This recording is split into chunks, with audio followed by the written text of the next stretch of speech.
Najvažnija stvar kako bi se rešila sudbina državnih apoteka u Pančevu je iznalaženje rešenja za reprogram duga, kaže gradonačelnik Saša Pavlov.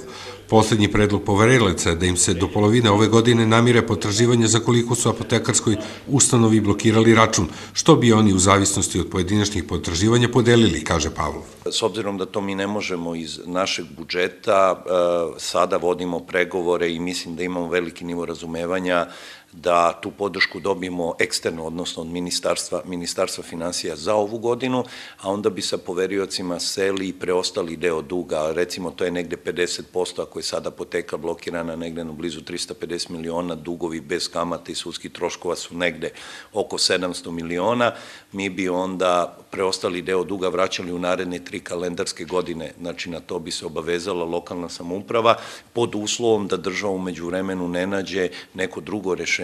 Od Ministarstva zdravlja stiglo je odobrenje za otvaranje posebnog računa preko kojeg bi lokalna samouprava isplatila bar jednu zaradu zaposlenima u apotekarskoj ustanovi. Da bi račun i bio otvoren, potrebna je i saglasnost Ministarstva finansija. Da Ministarstvo finansija da odobrenje za otvaranje jednog posebnog, ajde da kažem tako po znacima navoda, zaštićenog računa, gde bi lokalna samouprava intervenisala, odnosno ja lično iz sredstava tekuće budžetske rezerve, da isplatimo zaposlenima bar jednu platu, mada u fondu imamo mogućnost isplate 2 plate, ali ja se nadam da već nakon isplate prve plate apoteka će početi da funkcioniše, pa će moći na neki način da generiše sredstva koje su neophodna za njihovo, ajde da kažem tako, tekući rad.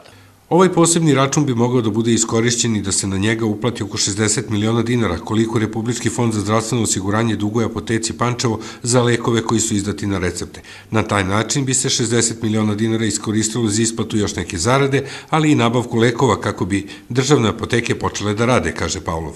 Taj novac je dovoljan da apoteka uopšte počne da radi, kaže farmaceut Melanija Bonin, koja je predlog zaposlenih za vršioca direktora apoteke. Za sada će biti to dovoljno da mi uopšte krenemo, jer ovako smo tek na jednoj velikoj nuli, zapravo velikom minusu.